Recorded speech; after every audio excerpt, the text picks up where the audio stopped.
Short reloading video. What press should I buy? One of the most common questions people who are interested in getting started ask, maybe online or definitely to themselves.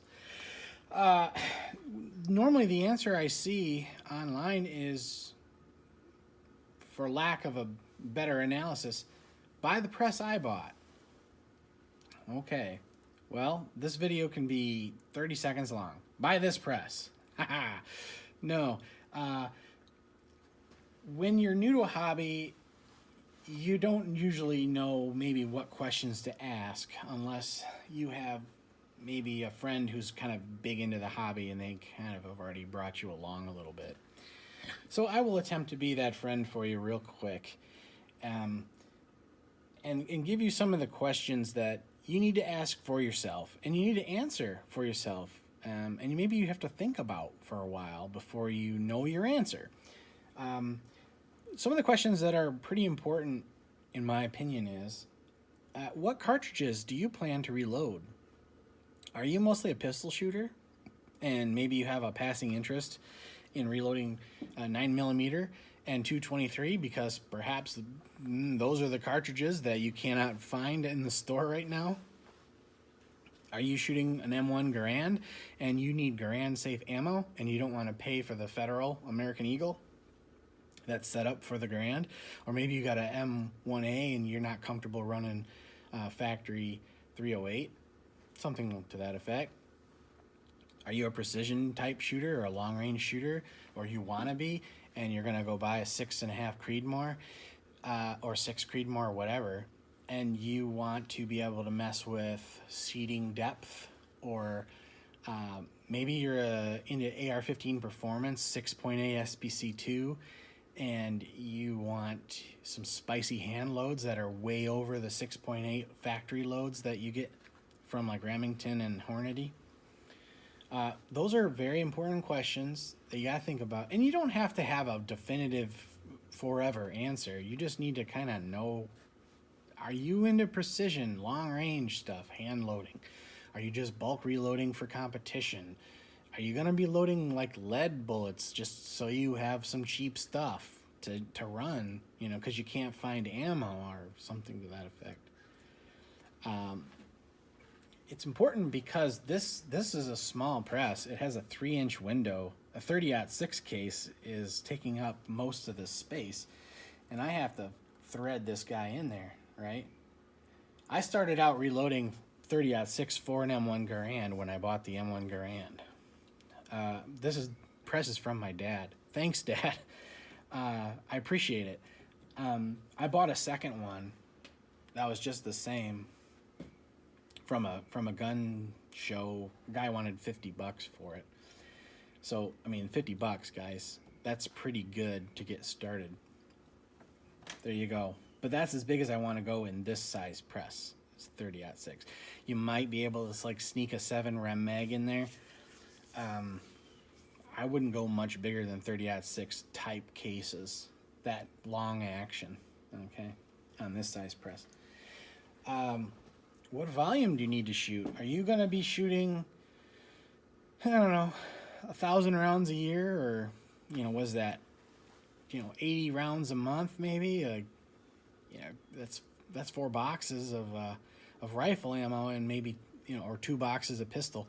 How much are you going to shoot? Are you a competition type guy? You're looking to get into 3-gun, and you're going to need a bunch of 9, a bunch of 223? How much, you can do a high volume on, I would say, 2 single stage. You could do it on 1 if you had a lot of room to batch parts.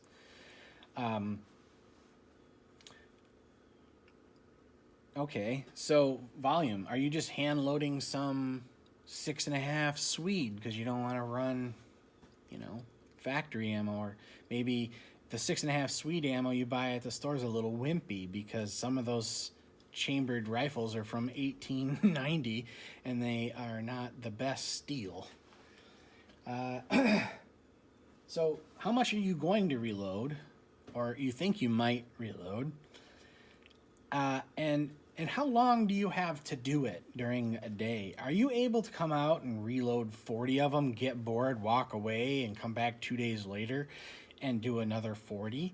Or do you have maybe a job where you're traveling a lot and you need to come home Friday night and get 1,000 or 1,200 rounds of something ready in the morning for a competition or for practice with your buddies, or maybe you're going out to the gravel pits, you might not want to have one of these if you need to be able to do 1,200 rounds in a night. It's going to be a pretty long night and probably a long early morning. Okay, so that might disqualify something like this. It might even disqualify a kind of manually indexing turret press. You might need something serious if you have a short time and a high volume requirement.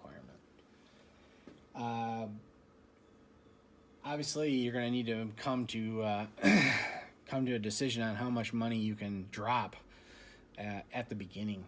Say you don't have to. I don't really think you have to say, okay, what's my all-in number for the next 10 years, and spend it all at once. There's techniques or ways to get going, and then add pieces that speed you up later. Okay, because if you if you're running like a competition, let's say, and you want to get to, ammo self-sufficiency, you don't have to be self-sufficient day one. It's like growing your own vegetables or something. You don't have to plant a garden that's going to give you 12 months of produce the first year. Okay, don't think of it that way. Think of it as, can I start with a raised bed, and can I go from there if you're into gardening at all? How much room do you have?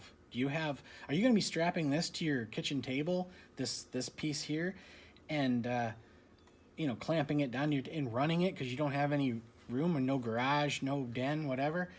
Or do you have a whole entire garage that you're not using for anything except for keeping that air compressor standing over there holding the concrete down, right? I have lots of room. I can put one here, I can put one here, I can put one here. I got room, so I don't need a single turret press. If I didn't have a lot of room and I needed to have a reasonable amount of volume, what I really think, if you're gonna force me to make a recommendation to you,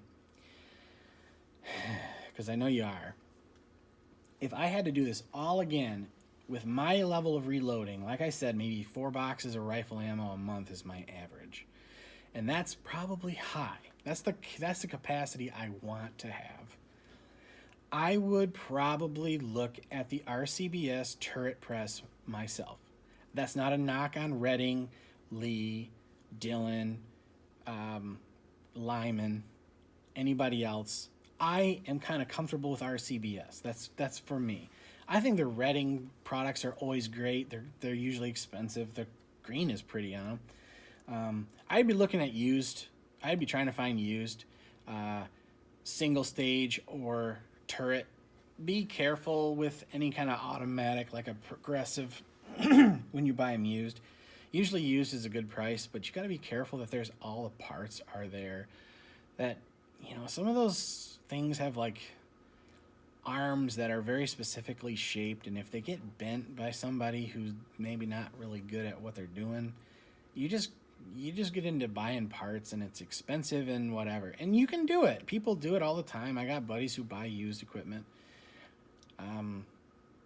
I buy these used. There's a ram, and there's there's 2 pivot points. Okay. This is pretty idiot proof for that. My bread and butter is probably reloading 100 of these a month. Oh man. Some of these have shell plates. If you get into dials and whatnot, a turret press is nice because it uses a shell holder. That's my opinion. Progressives that do an index of the cartridges, they got shell holding plates and whatnot. They don't really use shell holders. Maybe that's just a weirdity of mine, right? But I set it up. Set up my die, I run these, I make sure they're within my magazine capability on my AR-15, and I go out and I shoot it. And if I really hate the results, then I'll come back and tweak it. There's a whole discipline in hand loading, and there's a lot of facets to the hobby, and you got to decide which ones you're interested in to start with. Look at a turret press. They're $300 new if you can find them, and the turrets themselves are $70. But you can set them. What's really nice about them is if you're kind of thinking you're going to be kind of you got a pet load, and you're going to batch them out. You can set up there's usually 6 stations in a turret. I only have 5 fingers, but here you go. Put 3, your pistol, your 9mm, your sizer, your expander, and your seating die / taper, although I wouldn't use it. Maybe you put a factory crimp die for that 9mm because you don't want to taper crimp, and you want to kind of you don't want to have to mess with this thing to reset the seater for taper crimp. I don't know. Well, you still got 2 spots open. Why don't you throw 270 Winchester sizer and seater in there, right?